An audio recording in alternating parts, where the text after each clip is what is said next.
but the moon is slowly rising. So this whole world must still be spinning around, and I still love you.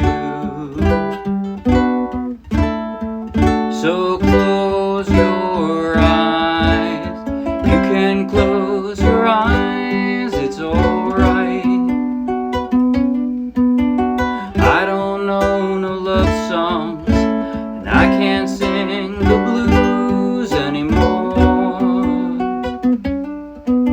but I can sing this song, and you can sing this song when I'm gone.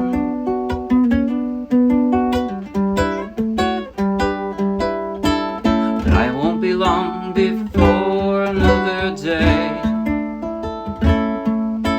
We're gonna have a good time.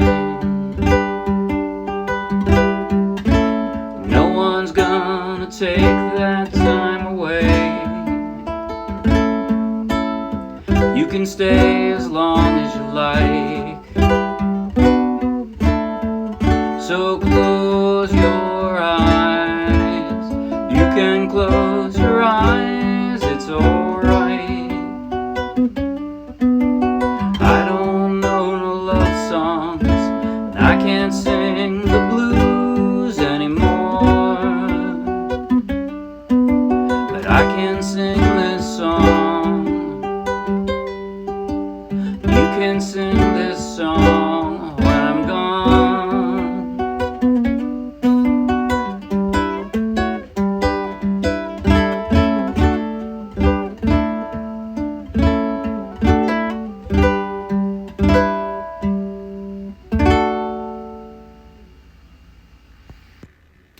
That was You Can Close Your Eyes by James Taylor, and I played it for a request from a friend of the Morristown Uke Jam in Hawaii, and I played it straight from the charts of the Morristown Uke Jam. So you can take the link in the video description, download the free ukulele song sheet, grab your own ukulele, and you can play right along with this video.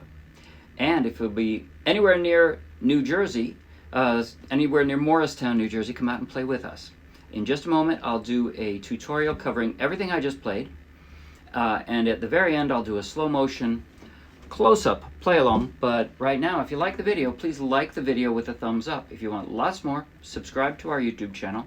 If you want hundreds more free downloadable ukulele song sheets, each with a link to its own free video tutorial and play along, then check out our Dropbox and then come play with us. Now, I have to mention, this request was actually made by a person who, generally speaking, plays a soprano with a high G.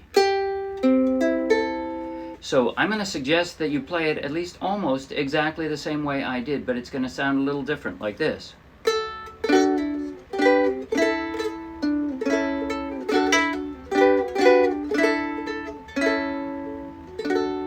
Right?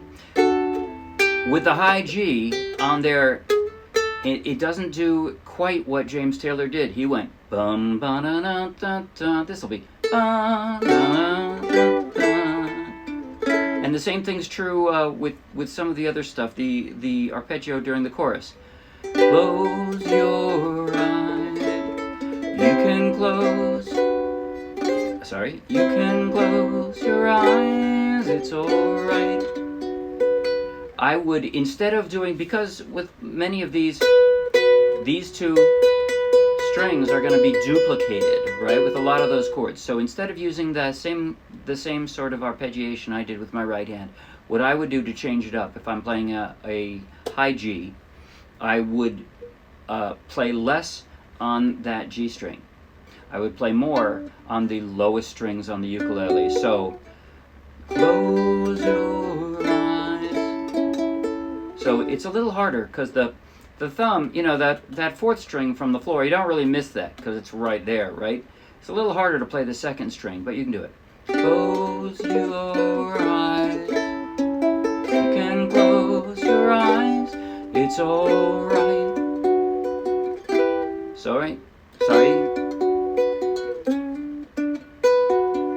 So something like that. Anyway, like I said, I would probably choose to play the G a little less because it duplicates. So I would rely on the 3 and come up with something else. But it will sound good still, even if you play it exactly as I did. Okay, now, what did I do? Chronologically, from the intro. And by the way, yes, I understand. If you're a beginner, you're not going to do all the fingerstyle stuff. That's okay. You can just strum. You really can. You can just strum. It'll just be a simpler version. It'll be in key, you know? It'll be correct. But so, here's what it would sound like if I was going to strum that, right? Just the intro. So, I did it like this. So if I'm just going to strum, it would be...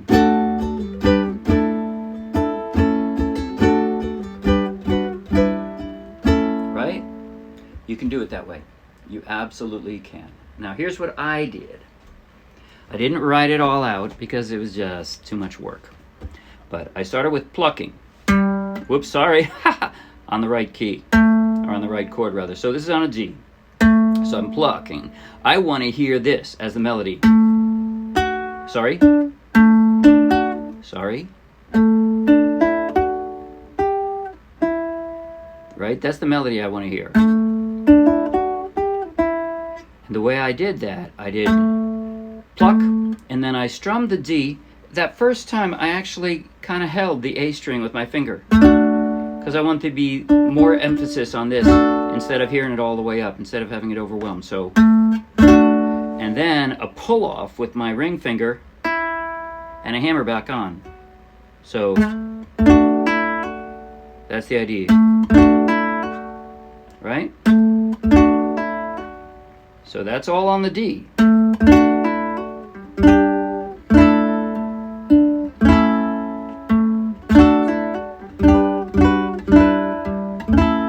So it's got, I start out, I'm just strumming, and then pull off with the ring finger on that second string, and then hammer back on.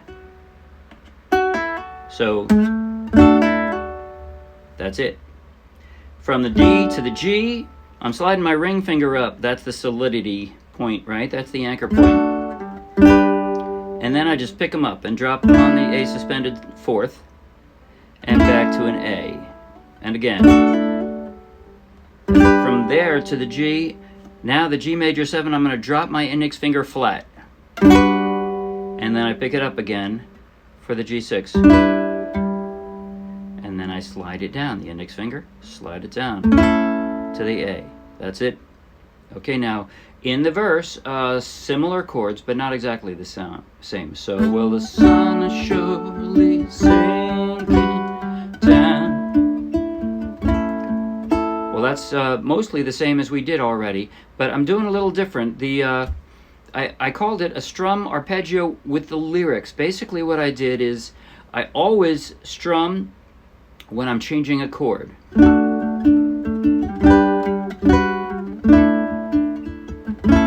Right? Always strum then. And then basically it's the emphasis in the lyrics. I strum on the emphasis in the lyrics. Well, the sun is surely sinking down. Actually there I'm only doing it on the chord changes. Moon is slowly rising. Well, look at that. Okay. You can say that. Strum when there's a chord change. And other than that, I'm basically just filling in. With the arpeggio, I'm not keeping track of what I'm actually doing, right? I'm just filling it in with sound, right? But mostly it is going from the low string up. Right? And a little pluck.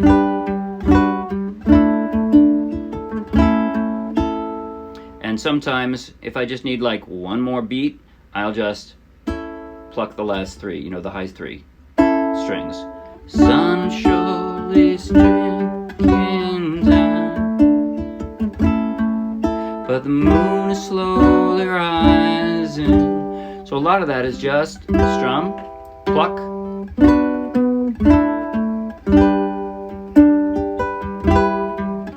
That's it. Okay, so the chord transitions at that second line. E minor, and then I lay my index finger flat to bar the second fret, right? I suppose probably, no, it's not the hardest chord in the song, but never mind. B minor, and and then D suspended second, and then over to the G. And I drop my pinky to change that G minor, that G into an E minor, and then slide down to the A. And we're back to the same thing on the second line, or the third line, same as the first. This whole world must still be spinning around. And this is almost the same. Fourth line is almost the same. I still love you. Now this time instead the D suspended second turns into a D. So you just drop one finger. And that's it. So close your eyes. You can close. Now here's how I do this part. You can close. I form the G major 7, and then I just leave it there and drop my middle finger to change it to a G. So you can close your eyes. Sorry, I just screwed it up. That's it. You can close your eyes. It's alright. Same thing here. I just bar the B minor 7, then drop the ring finger to make it the B minor. And here I switch over to I'm gonna pluck the third string from the floor. And that's what I wanted to hear. But after I do that, I need my chord again, my B minor. By the way, I tried to do this, keeping the B minor formed, right? So, and I fudged it many, many times. I just couldn't keep it sound, you know? So instead, I picked it all up and I worried about that one string. And then I just leave that flat and drop this, and I got my B minor again. So I had enough time to do that, and I could do that cleanly, so that's the way I left it. I don't know no love songs. I can't sing the blues anymore. All right, next significantly different portion is the end of the chorus, that thumb pluck, right? So here's what I did. Normally a G6 I would shape this way, but the first one in this line I'm forming with my fingers like this. I want to be able to go smoothly from there to the F sharp minor 7, which is this. So see how that just slides right up. So if you shape it that way, it's thumb pluck, right? The second time, I've already got a G, so all I'm doing is picking up the G6. And then I pick up my middle finger, and I got that A7 suspended. And slide it down for the A, and that's it. So if you start with this, your fingers can dance along nicely and not have to jump clumsily.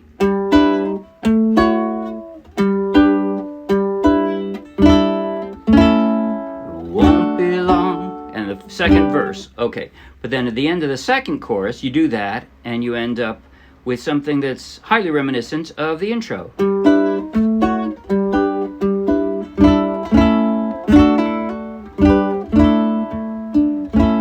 So it doesn't have the initial pluck, but it's the same idea. You go from the A, and then the D, hammer on, or excuse me, pull off and hammer on. Right, so...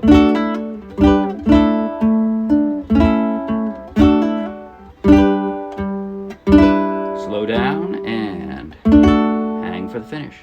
And that's it. Okay, now I'm going to play slow motion through from the intro clear to the end of the song, but skipping the second verse and the second chorus. So basically I'm playing every part of the song, but only once. So intro, verse 1, chorus, and then straight to the outro. Focused on my chord changing hand close up here.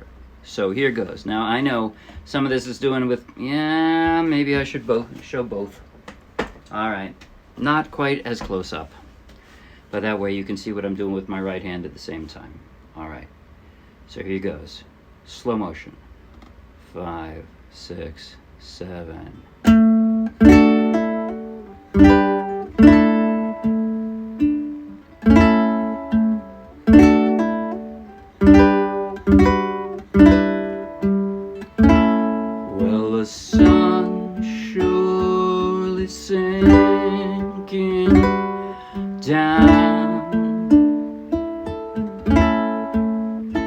But the moon is slowly rising.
can sing this song.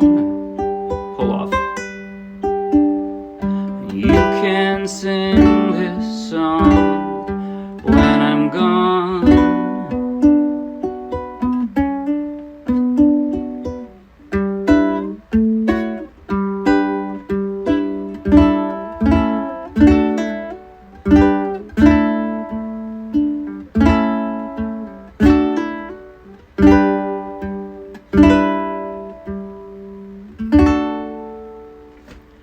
That's it.